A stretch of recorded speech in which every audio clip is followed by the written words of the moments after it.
आम निर्वाचन 2024 की इस वीडियो में हम लोग पूरी ट्रेनिंग को जानेंगे कि कैसे कैसे हमें कौन कौन से काम करने हैं और इस पर क्या क्या परिवर्तन हुआ है।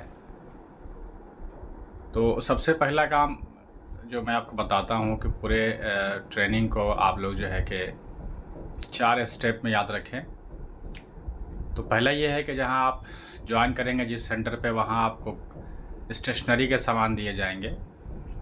उसको आप अच्छे से मिलान कर लेंगे। और सबसे पहली बात तो ये होना चाहिए कि चूँकि ये एक टीम वर्क है, सब कोई आपस में मिलजुल करके एक दूसरे के साथ में साथ दे करके सारी सामग्री जो भी दी गई है उसको अच्छे से मिलान कर लेंगे। ये लिस्ट आप देख रहे हैं सामने आपको लगा हुआ है, ताकि कोई ऐसा सामान कोई ऐसी चीज़ जो ना छूट जाए जो बहुत ही इम्पोर्टेंट है। ख़ास तौर से मैं ये बतलाता हूँ आपको कि वो चीज़ें जिसको आप बाज़ार से नहीं ख़रीद सकते हैं, जो चुनाव आयोग की तरफ से मिलता है और बाज़ार में आप पैसा देके भी नहीं खरीद सकते हैं, जैसे कि आपका अमिट स्याही है, इलेक्टोरल रोल है, बूथ का आपका स्टाम्प है।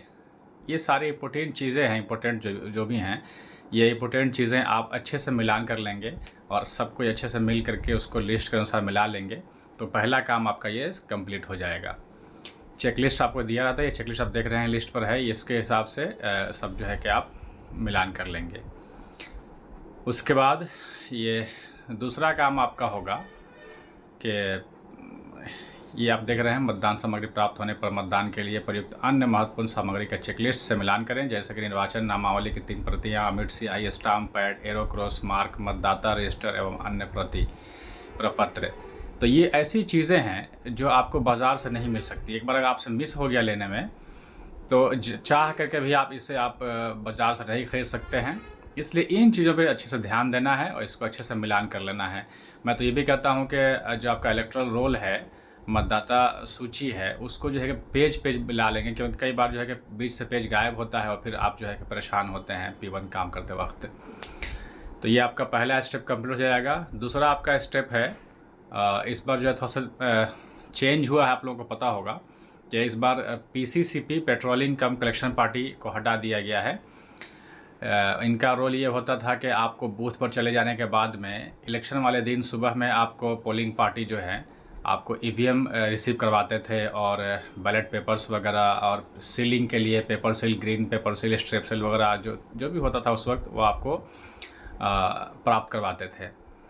लेकिन इस बार चूँकि PCCP को हटा दिया गया है, इसलिए आप जहाँ योगदान देंगे जिस सेंटर पर, तो कल हो करके आपको जब वहाँ से डिस्पैच करेंगे आप अपने बूथ के लिए, तो वहीं से आपको जो है कि VVPAT, ballot unit, control unit, यानी कि पूरा EVM सेट आपको वहीं से खुद से लेकर के पोलिंग पार्टी को जाना है।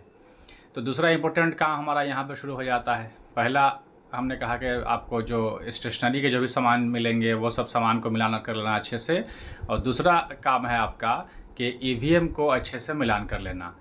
उसमें क्या क्या खास तौर पर ध्यान देना है, ये आप देख रहे हैं स्क्रीन पर कि EVM और VVPAT आपको मतदान केंद्र से संबंधित हो, एड्रेस टैग सही लगा हो, पिंक पेपर सील लगा हो, CU को ऑन करके बैटरी स्टेटस जान लेंगे, VVPAT का नॉब क्षितिज हो, यानी कि आपका ट्रांसपोर्टेशन मोड में हो, वर्किंग मोड में ना हो।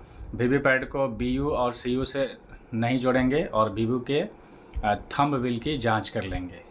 थंब व्हील वो जो BU होता है वहाँ पर आपको ऊपर में राइट साइड कॉर्नर पे 1 और 2 लगा होता है। अगर आपके यहाँ एक ही BU यूज होगा तो वहाँ पर 0-1 लगा होगा। अगर 2 बैलेट यूनिट यूज होना है आपके बूथ पर तो एक में 0-1 रहेगा, एक में 0-2 रहेगा। तो आपको ये ध्यान से देख लेना है कि अगर हमें एक ही मिला है तो 0-1 होना चाहिए, गलती से 0-2 नहीं होना चाहिए। और अगर 2 मिला है तो एक 1 और एक 2 होना चाहिए, ऐसा नहीं कि दोनों 1-1 मिल गया या दोनों 2-2 मिल गया। तो इन सारी चीज़ों को अच्छे से मिलान कर लेना है बढ़िया से। और सब कुछ जो है कि टीम वर्क को हमेशा ध्यान रखना है कि टीम वर्क है, अच्छे से सब कोई मिल करके जो भी पोलिंग पार्टीज़ हैं सभी कोई मिल करके अच्छे से इसको कर लेंगे ताकि आपका काम आसान होता जाए। फिर उसके बाद आता है हमारा, आगे बढ़ेंगे, मतदान केंद्र पर बैठने तथा मतदान प्रकोष्ठ बनाने की समुचित व्यवस्था कर लेंगे। तो देखिए पहला आपका स्टेप कंप्लीट हो गया। आपने जो है कि सामान पर आपकी एक बार सामग्री जो भी मिली आपको EVM के अलावा, वो पहला स्टेप था, उसको आपने मिलान कर लिया अच्छे से। दूसरा स्टेप में आपने EVM को अच्छे से सब मिलान कर लिया, सारी चीज़ें अच्छे से चेक कर लिया आपने। तब आप पहुंच जाएंगे अब अपने मतदान केंद्र पर। तो वहां मतदान केंद्र पर आपका तीसरा स्टेप क्या है?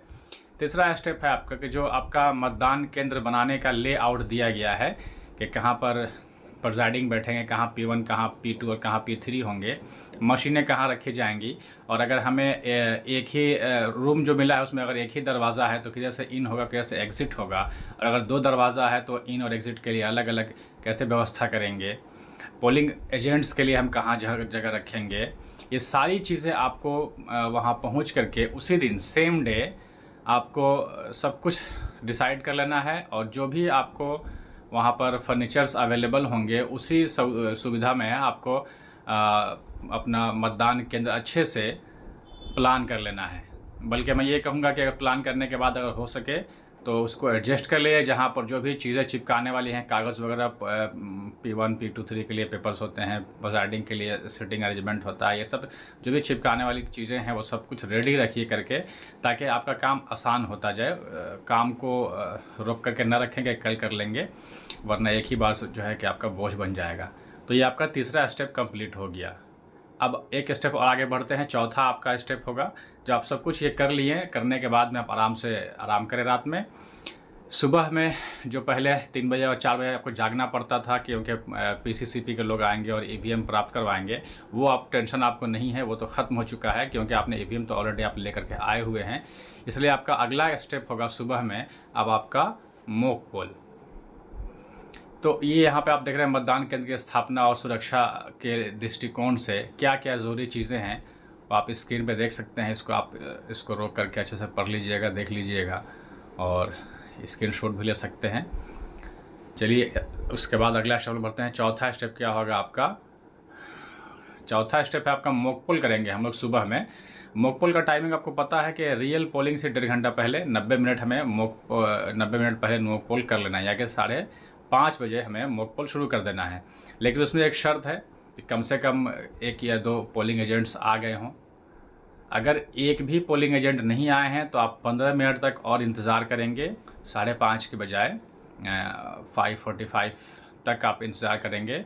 और तब भी कोई नहीं आता है तो आप लोग खुद मिल करके जो भी आप लोग हैं अवेलेबल वहाँ पर आप लोग मॉक पोल कर लेंगे। लेकिन अगर पोलिंग एजेंट आ गया हो तो आप पहले पोलिंग एजेंट का यानी कि मतदान अभिकर्ता की नियुक्ति करेंगे।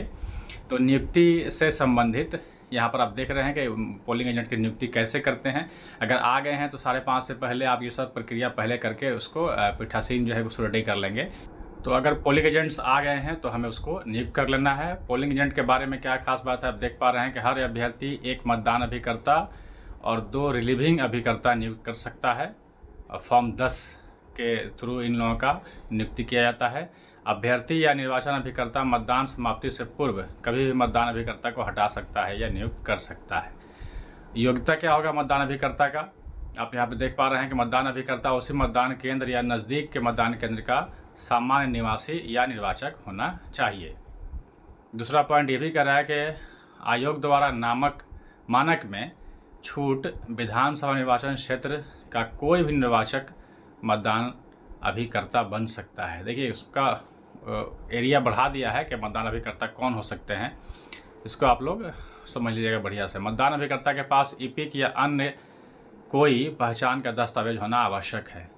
स्थानीय जनप्रतिनिधि यानी कि मुखिया, सरपंच आदि मतदान अभिकर्ता बन सकते हैं। तो ये योग्यता है कि मतदान अभिकर्ता कौन बन सकते हैं, इस हिसाब से आप उसको नियुक्त कर लेंगे। नियुक्त करने के बाद आप जो है कि मॉक पोल स्टार्ट कर देंगे 5:30 बजे। अगर कोई नहीं आया है तो 15 मिनट वेट करने के बाद कम से कम 2 अभिकर्ता की उपस्थिति अनिवार्य है। यदि कम है तो 15 मिनट इंतजार करेंगे। मॉक पोल से पूर्व क्लियर बटन दबाकर EVM का 0 डाटा सभी को प्रदर्शित कर देंगे। जो भी वहाँ उपस्थित हो दिखा देंगे कि यहाँ पर पहले से इसमें कुछ नहीं है। मॉक पोल के समय एक पोलिंग ऑफिसर वोटिंग कंपार्टमेंट में अभिकर्ता के साथ खड़ा होगा जो मतों का रिकॉर्ड रखेगा। मॉक पोल में कम से कम 50 मत डाले जाएंगे। ये एकदम इसको कंफर्म हो लीजिए आप कि कम से कम 50 वोट हमें डालना है नोटा सहित। सभी अभ्यर्थियों को कम से कम 1 मत डाले जाएंगे। ये कंडीशन आपको फुलफिल करना ही होगा कि सभी अभ्यर्थियों को कम से कम 1 वोट जरूर डालें और कम से कम 50 वोट जरूर हो। पीठासीन निकाय डाले गए मतों का वीवीपैट पेपर स्लिप और मैनुअल रिकॉर्ड मतों से मिलान करेगा। देखिए, जब मिलान करेंगे आप मॉक पोल का, तो सबसे पहले आप ये ध्यान रखेंगे, क्या करेंगे, आपके उसका वीवीपैट के पेपर स्लिप जो भी होंगे उसको आप निकाल लेंगे पेपर स्लिप कंपार्टमेंट से, और निकालने के बाद उसको कैंडिडेट वाइज उसको आप सजा लेंगे। सजाने के बाद उसको आप रेडी रखेंगे, कैंडिडेट 1 के हिसाब से सजा लेंगे आप। और जब आप मिलान करेंगे, रिजल्ट बटन दबाएंगे आप मॉक पोल के टाइम में, ताकि वो स्लिप आपका पर्ची जो है आपके सामने रहे। जब आपका रजिस्टर में आपने नोट किया हो कि अभ्यर्थी 1 को हमने 1 वोट डाला, और मशीन भी प्रदर्शित करेगा कि अभ्यर्थी 1 को 1 वोट पड़ा, और आपके पास स्लिप भी उसका 1 होना चाहिए। तीनों अगर टैली कर गया तो सही है। वैसे ही दूसरे कैंडिडेट का, किसी को अगर आपने 2 दिया है, मान लिया 5 नंबर कैंडिडेट को आपने रजिस्टर में भी नोट किया है कि हाँ 5 वोट डाले गए, और रिजल्ट में भी सेक्शन में भी आपका डिस्प्ले पर आ रहा है कि कैंडिडेट 5 को 5 वोट, और आपने 5 पर्ची भी मिलान कर लिया कि कैंडिडेट 5 को 5 वोट मिले हैं, तो ये तीनों टैली हो गया, तब जाकर के आपका सब कुछ सही है। तो ये इसलिए आप जब रिजल्ट का बटन दबाएंगे उससे पहले ज़रूरी है कि आप पेपर स्लिप वीवीपैट से निकाल करके और उसको सजा करके कैंडिडेट वाइज रख लें, ताकि आपका ये मिलान सही से अच्छा से हो सके। इसके बाद है कि पीठासीन अधिकारी के report part mock poll certificate को तैयार करना होगा, और उस पर जो है कि अभ्यर्थी का अभिकर्ता का हस्ताक्षर लेना होगा। उसके बाद वीवीपैट पेपर स्लिप का मॉक पोल स्लिप मोहर लगाकर काले लिफाफे में रखना और पीठासीन अधिकारी को सील से सील करना। पता है आप लोगों को कि जब जो भी पर्ची निकलेगी मॉक पोल का, उस हर स्लिप के बैक में आपको मोहर भी लगाना है मॉक पोल का, और उन सब को जमा करके एक काले रंग के लिफाफे में रखना है, और फिर एक डब्बा उसका दिया होगा उसमें रख करके उसको तैयार कर लेना है। तो उसके बाद उसके ऊपर तत्पश्चात पिंक पेपर सील से सील कर देना है। तो ये मॉक पोल का प्रक्रिया होगा, और उसके लिए सर्टिफिकेट भी एक तैयार करना होगा। तो ये पीठासीन अधिकारी। उसके बाद है कि मॉक पोल का डेटा डिलीट करने की प्रक्रिया। ये बहुत ही इम्पोर्टेंट काम है, इसको बहुत ध्यान से करना है। कई बार देखा जाता है कि आपने मॉक पोल तो कर लिया, लेकिन उसको डिलीट नहीं किया गया और गलती से मशीन को सील कर दी गई। उस पर इसमें क्या होता है कि फिर आपका रिज़ल्ट में बहुत ही डिफ़र हो जाता है। जो आपका रियल पोल होता है उसमें कम से कम 50 वोट का अंतर आ जाएगा हमेशा के लिए। तो ये को करने के लिए अब जब आप मॉक पोल करेंगे तो डिलीट बटन अच्छे से दबा करके उसको ज़रूर डिलीट कर लेंगे एकदम। मॉक पोल की समाप्ति के बाद क्लोज बटन दबाएंगे। उसके बाद रिजल्ट बटन दबाकर मैनुअल रिजल्ट से मिलान करेंगे तथा क्लियर बटन दबाएं। फलतः मॉक पोल का डाटा शून्य हो जाएगा। डिस्प्ले पर एंड आने के बाद सीयू को ऑफ कर वास्तविक मतदान के लिए सीयू को सील करेंगे। सील के उपरांत सीयू को ऑन करेंगे। अब आपका मशीन वास्तविक मतदान के लिए तैयार है। वास्तविक मतदान के पूर्व सीयू को ऑन करें और टोटल बटन दबाकर सुनिश्चित हो लें कि मॉक पोल में डाले गए मतों की संख्या शून्य है, यानी आश्वस्त हो लें कि मॉक पोल का डेटा डिलीट हो गया है।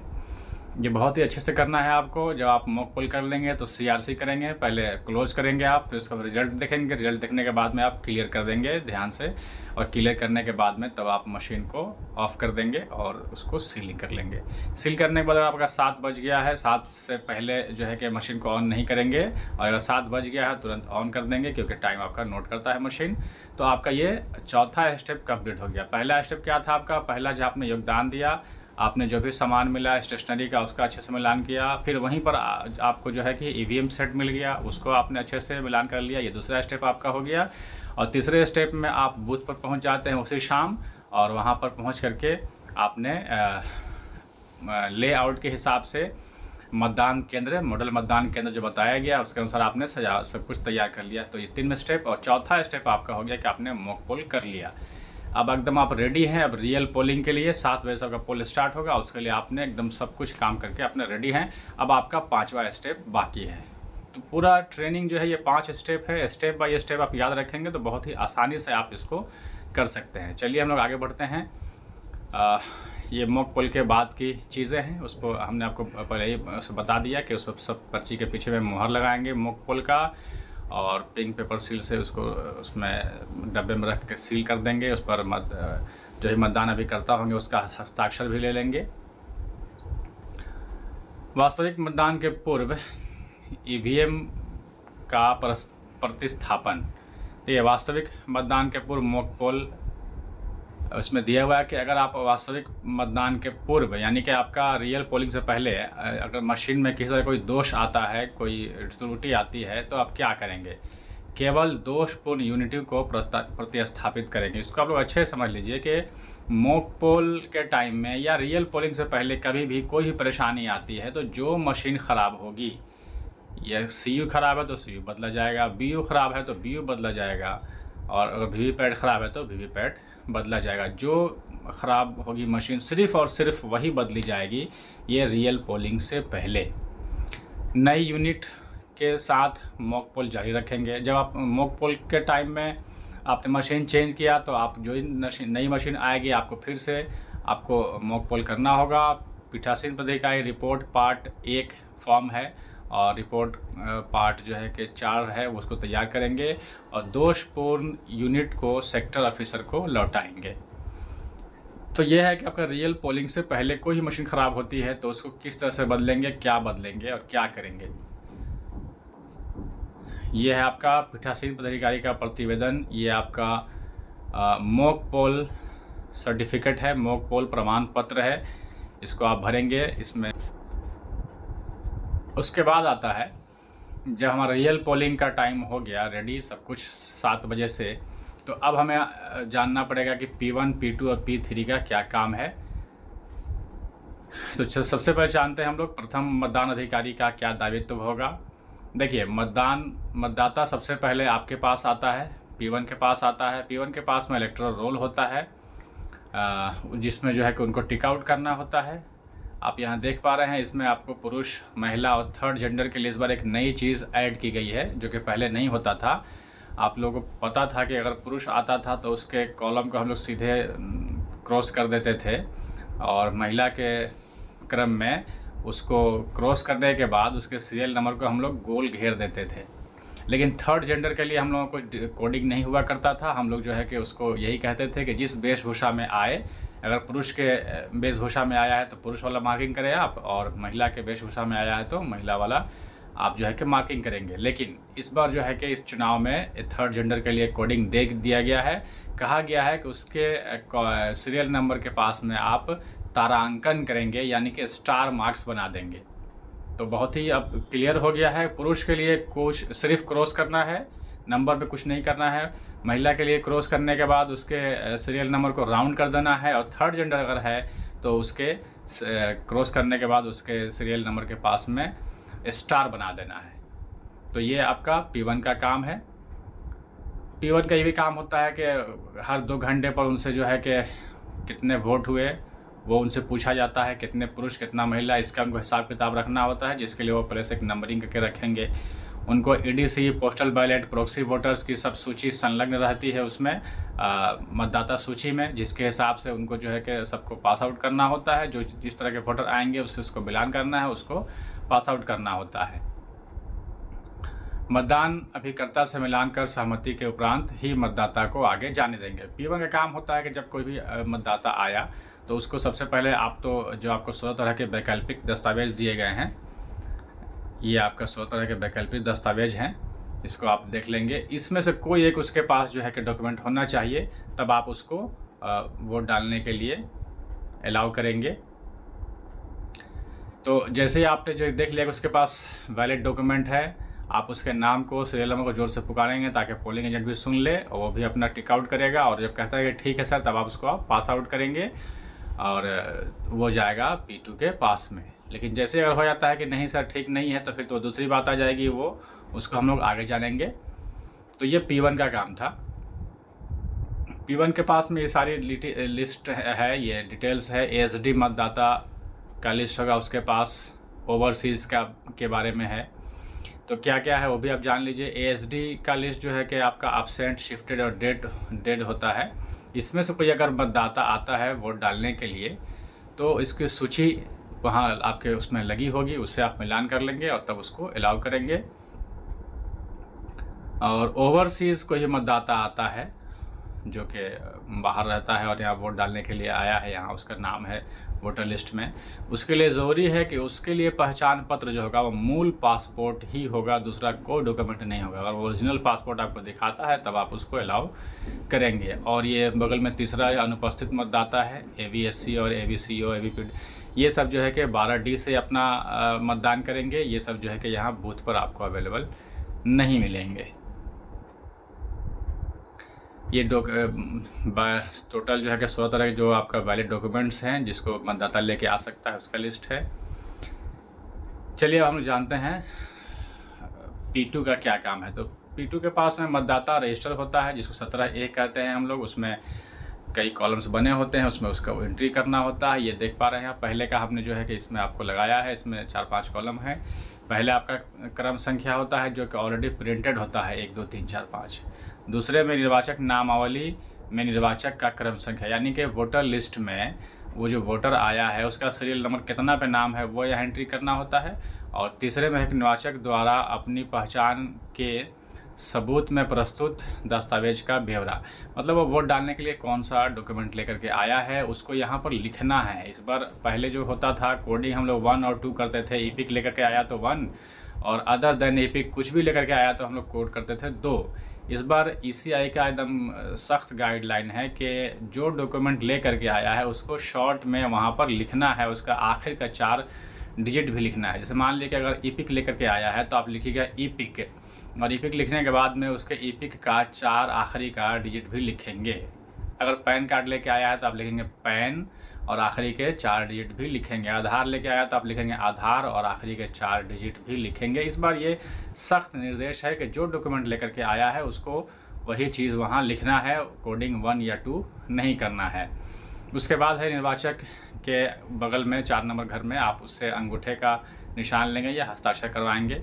और आखिरी कॉलम होता है टिप्पणी, उसमें रिमार्क्स में जब भी जनरल वोटर्स के अलावा कुछ अलग होता है, कुछ भी प्रक्रिया, तो वहाँ पर हमें इंडिकेट करना होता है। तो ये P2 का काम है। P2 को ही कहा जाता है कि आपको अमिट स्याही भी लगाना है और साथ ही उनको एक मतदाता पर्ची भी काट के देना होता है, जिसका हमने एक नमूना आपके सामने लगाया है, जिसमें 2 चीज़ लिखना होता है। एक तो आपका है पहले मतदाता रजिस्टर के स्तंभ 1 के अनुसार निर्वाचक की क्रम संख्या, यानी कि ये मतदाता के कॉलम क्रम संख्या 1 में उसका जो नंबर है वो सीरियल नंबर आपको यहाँ डालना होगा। और नीचे है कि निर्वाचक नामावली, यानी कि वोटर लिस्ट में उसका सीरियल नंबर कितना है वो वहाँ डालना होगा और फिर हस्ताक्षर करके आपको दे देना होगा। तो ये P2 का काम है। उसके बाद आता है P3 की बारी। तो P3 के पास में कंट्रोल यूनिट होगा, CU होगा। P3 सबसे पहले जो पर्ची दिया होगा P2 ने उसको लेकर रख लेंगे, जमा करते रहेंगे और लास्ट टाइम में वो पैक होके जाता है। इसके अलावा वो जो है कि उसका अंगूठा तर्जनी चेक करेंगे, बाएं हाथ की तर्जनी में उसको निशान अमिट स्याही लगा है कि नहीं लगा है उसको चेक करने के बाद, और तब जो है कि वो CU का बटन यहाँ से दे देंगे और मतदाता अपना प्रकोष्ठ में जाएगा और जाके अपना वोट कास्ट करेगा। उस क्रम में P3 को ध्यान रखना होगा कि जब मतदाता वोट डाला तो उसका वोट पड़ा या नहीं पड़ा, ये ध्यान देना है। अगर आपका CU का बिजी लैंप जल रहा है और जो एक आवाज़ बीप की आवाज़ आती है, अगर आवाज़ सुनाई नहीं पड़ी है और वो लाइट कंटिन्यू आपके CU में जल रहा है, इसका मतलब ये है कि उस वोटर का वोट कास्ट नहीं हुआ है, उसको आप जाने नहीं देंगे और कहेंगे फिर से अपना वोट कास्ट करें। वरना अगर आपने छोड़ दिया, वो चला गया और आपका वोट कास्ट नहीं हुआ, फिर जो है कि मशीन में और 17 रजिस्टर में डिफ़र होने लगेगा और इस तरह से परेशानी बढ़ जाएगी। तो ये P3 का काम था। अब अगर आपका सब कुछ ठीक रहा तो यही दिन भर आपका काम चलता रहेगा और लास्ट में आप जो है कि जब टाइम ख़त्म होगा आप मशीन को सील करेंगे और आप कलेक्शन सेंटर पर जाएंगे। लेकिन इस बीच में अगर क्या जो है कि और ख़ास बात आ सकती है जिसको हम लोगों को जानना ज़रूरी है, वो भी हम लोग जान लेते हैं। तो एक बार पहले मैं आपको फिर से एक बार याद दिलाता हूँ पूरा 5 स्टेप क्या था। पहला स्टेप था जो आपने जहाँ ज्वाइन किया वहाँ आपको स्टेशनरी के सामान मिला, उसने आपको मिलान आपने कर लिया अच्छा से। दूसरा आपका जो है कि EVM सेट मिला, वहीं पर उसको आपने अच्छे से मिलान कर लिया। उसके बाद आप चले गए अपने बूथ पर पहुँचने के बाद तीसरा स्टेप आपका हो गया कि आपने जो मॉडल मतदान केंद्र बताया गया है उसके हिसाब से आपने वहाँ तैयार कर लिया सब कुछ। उसके बाद चौथा स्टेप था आपका इम्पोर्टेंट काम था मॉक पोल सुबह में करना। मॉक पोल के जो भी कंडीशंस हैं, शर्त हैं, उस शर्तों को पूरा करते हुए आपने मॉक पोल कर लिया और पीठासीन जो है कि मॉक पोल सर्टिफिकेट अपना तैयार कर लेंगे। और उसके बाद पांचवा स्टेप था आपका रियल पोलिंग, जो कि चल रहा है। हमने उसमें तीनों के काम बता दिया और ऐसे ही लोग जो है आते रहेंगे, जाते रहेंगे और आपका काम कंप्लीट हो जाएगा। शाम में आप सील करेंगे और कलेक्शन सेंटर को रवाना हो जाएंगे। लेकिन इस बीच में और भी क्या क्या ख़ास बातें आ सकती हैं, क्या परेशानियां आ सकती हैं वोटर से जुड़ा हुआ या फिर जो है कि मशीन से जुड़ी हुई क्या समस्याएं हो सकती हैं, हम लोग उसको एक एक करके जानते हैं।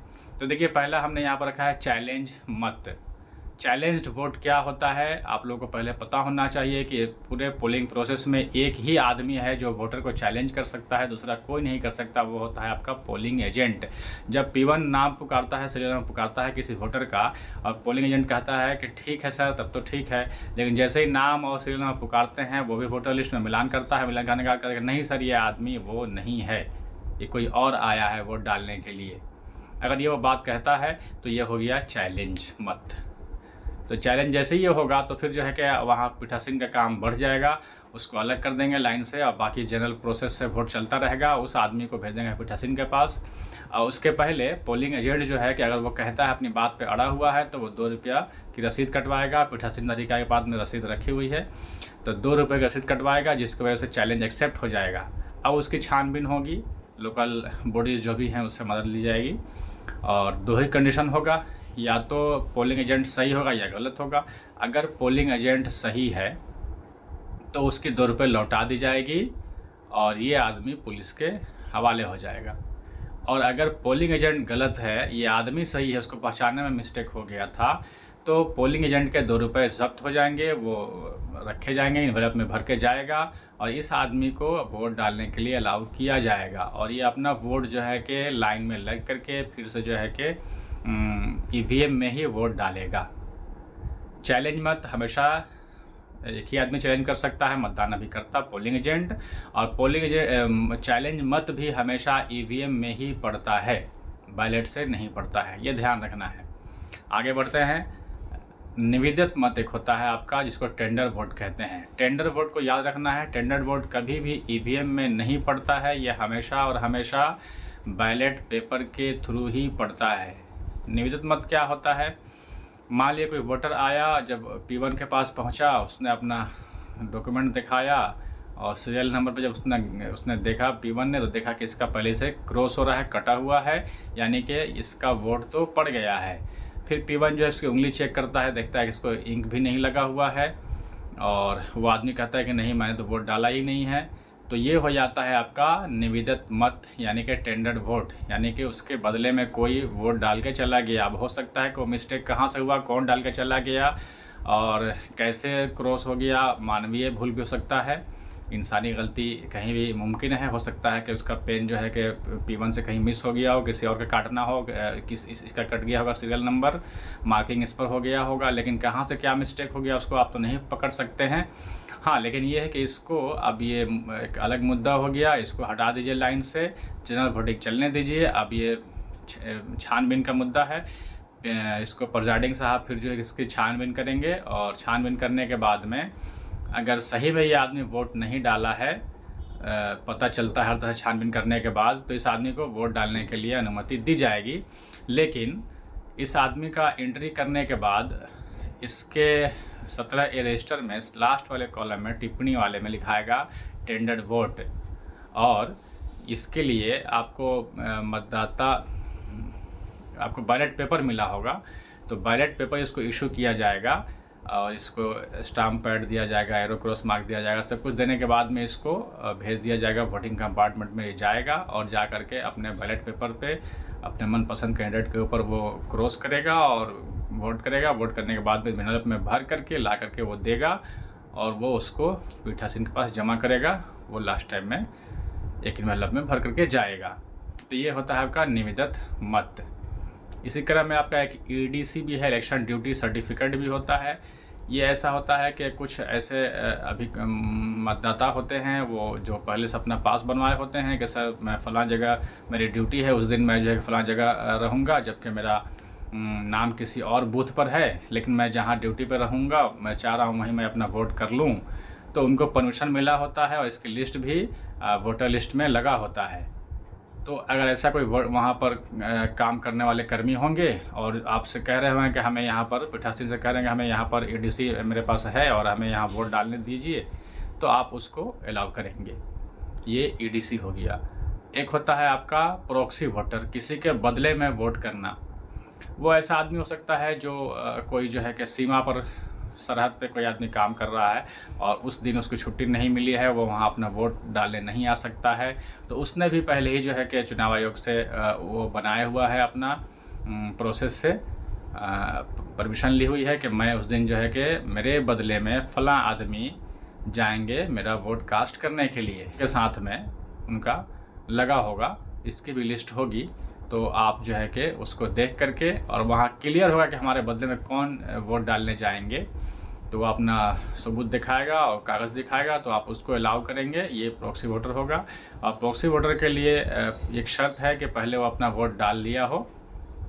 अगर उसके बाद जो है कि उसके बाएं हाथ के मिडिल फिंगर में उसको स्याही लगाई जाएगी। एक होता है 49 ओ से आप ध्यान रखें, एक आपको 49 ओ मिलेगा, 49 एम मिलेगा। क्या है ये? तो 49 ओ को याद रखने के लिए आप ओमिशंस का दिमाग में रख सकते हैं। ओमिशन मतलब इनकार करना, मना करना। 49 ओ नियम ऐसा है, कोई सब कुछ आपने रजिस्टर में चढ़ा दिया, एंट्री कर दिया P2 ने, उसके बाद वो कहता है कि मैं वोट नहीं डालूँगा, तो इस तरह के ये प्रोसेस जो होता है उसको 49 ओ कैटेगरी में हम लोग रखते हैं। अब ऐसा हो जाने के बाद में आपका 17A रजिस्टर जो होगा उसमें आपका एक वोट बढ़ जाएगा, मशीन में एक वोट कम हो जाएगी। तो उस केस में आप क्या करेंगे, जब उसने निर्णय ले लिया कि हमें वोट नहीं डालना है, तो 17A रजिस्टर के लास्ट वाले कॉलम में, रिमार्क्स वाले कॉलम में, टिप्पणी वाले में, वहाँ पर लिख देंगे कि मत देने से इनकार किया, और वहाँ पर उसका साइन भी फिर से दोबारा ले लेंगे और वहाँ पर पीठासीन भी अपना साइन कर देंगे और उसको छोड़ देंगे, उसको दबाव नहीं डालेंगे वोट डालने के लिए। और इस तरह से जो 17-1 में एक वोट बढ़ रहा है और मशीन में कम हो रहा है, तो इसको मार्किंग करने से समझ में आ जाएगा कि ये कारण है बढ़ने का। तो ये उसको हम लोग 49 ओ कहते हैं। अगला है आपका ये देखिए, मतदाता द्वारा मत नहीं देने का निर्णय जो है, आप उसमें थोड़ा सा संक्षिप्त में यहाँ दिया हुआ है कि मतदाता पंची में हस्ताक्षर के उपरांत यदि मतदाता मत नहीं देना चाहता है, उसको हम लोग 49 ओ कहते हैं। मतदाता पंची में मत नहीं देने का निश्चय किया गया अंकित होगा, इसको हम लोग अंकित करेंगे। पीठासीन अपना पूर्ण हस्ताक्षर करेंगे। पीठासीन मतदाता को मत देने हेतु दबाव नहीं देंगे और मतदाता का हस्ताक्षर या अंगूठे का निशान प्राप्त करेंगे। अब रहिए, मशीन में P3 ने अगर वहाँ लाइन दे दिया था तो अब क्या किया जाएगा।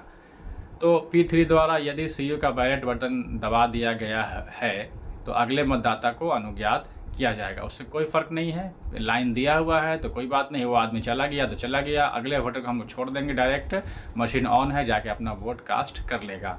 लेकिन अगर मान लीजिए कि वो सबसे लास्ट वोटर था, सबसे आखिर का वोटर था, जिसके साथ में वो ऐसा हुआ, वो लाइन दिया गया और वो कह रहा है कि अपना वोट नहीं डालेंगे, उस केस में अब क्या करेंगे। तो वहाँ पर थोड़ा ध्यान रखना है। अगर लास्ट वोटर था तो वो क्या करना होगा कि CU को पहले बंद करेंगे, आप स्विच ऑफ करेंगे। स्विच ऑफ करने के बाद में वीवीपैट को अलग कर देंगे, क्योंकि अब लास्ट है, आपका अब तो कोई आना नहीं है। और अलग करने के बाद वीवीपैट को छुड़ा दिया जाएगा अलग कनेक्शन, और तब जो है फिर CU को ऑन किया जाएगा। तब ऑन करने के बाद, चूँकि अभी तो क्लोज किया नहीं है आपने, तो जब ऑन करेंगे, अब ऑन करने के बाद में तब क्लोज बटन दबाएंगे और आपका वोट का समापन हो जाएगा।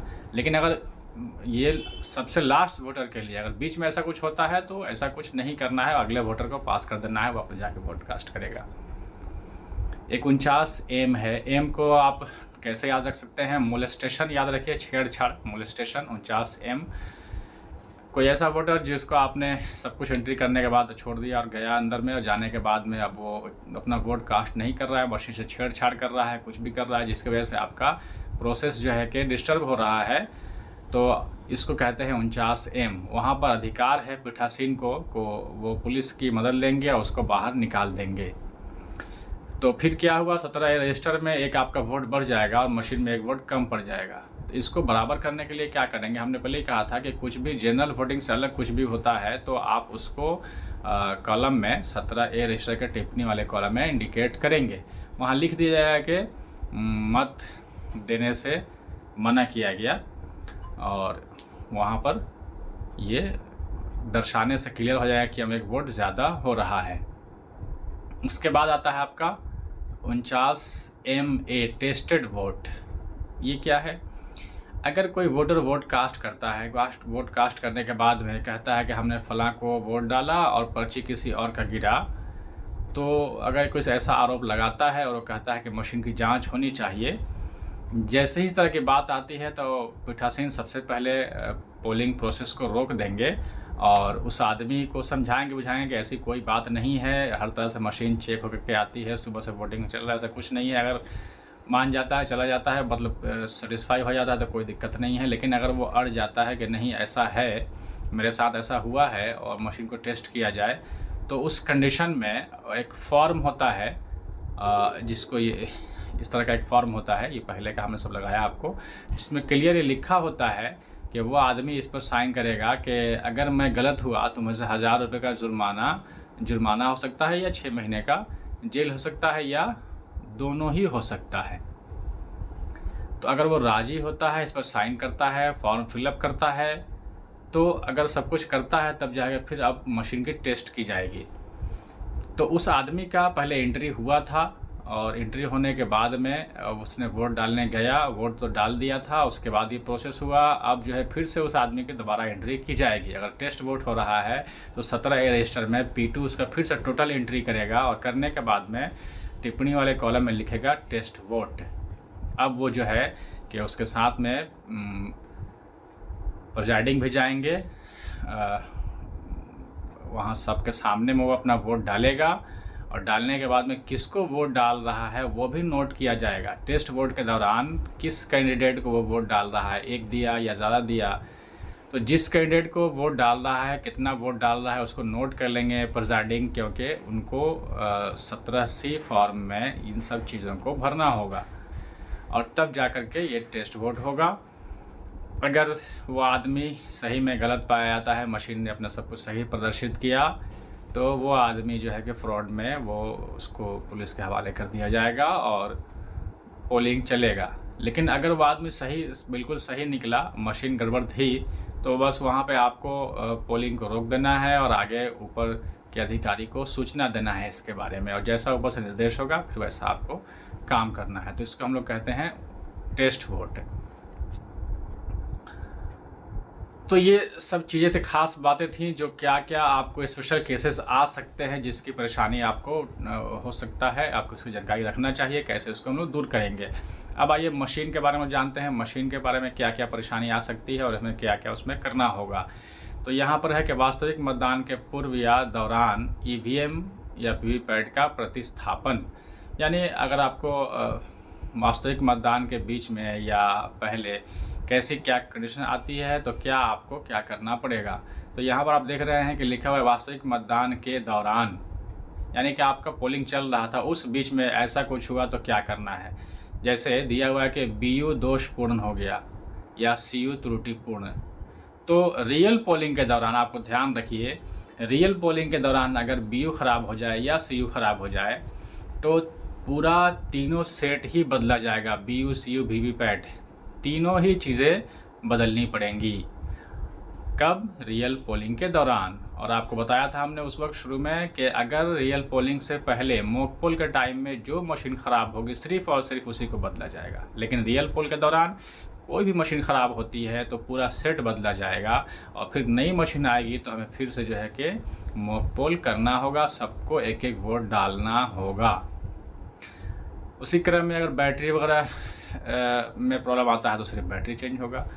CU की बैटरी अगर दोषपूर्ण रहे तो केवल CU की बैटरी आप चेंज करेंगे, सेक्टर से डिमांड करेंगे, आप मॉक पोल करने की ज़रूरत नहीं है। वीवीपैट अगर दोषपूर्ण है तो क्या करेंगे? वीवीपैट अगर दोषपूर्ण होगा तो केवल और केवल वीवीपैट को बदला जाएगा और कोई मॉक पोल करने की ज़रूरत नहीं पड़ेगी। वीवीपैट की बैटरी दोषपूर्ण है तो क्या करेंगे? केवल वीवीपैट की बैटरी बदलेंगे, कोई मॉक पोल नहीं है। मॉक पोल जब भी करना पड़ेगा जहाँ में BU और CU में से कोई ख़राब होगा, वहाँ पर पूरा तीनों सेट बदला जाएगा और तब हमें मॉक पोल करना होगा।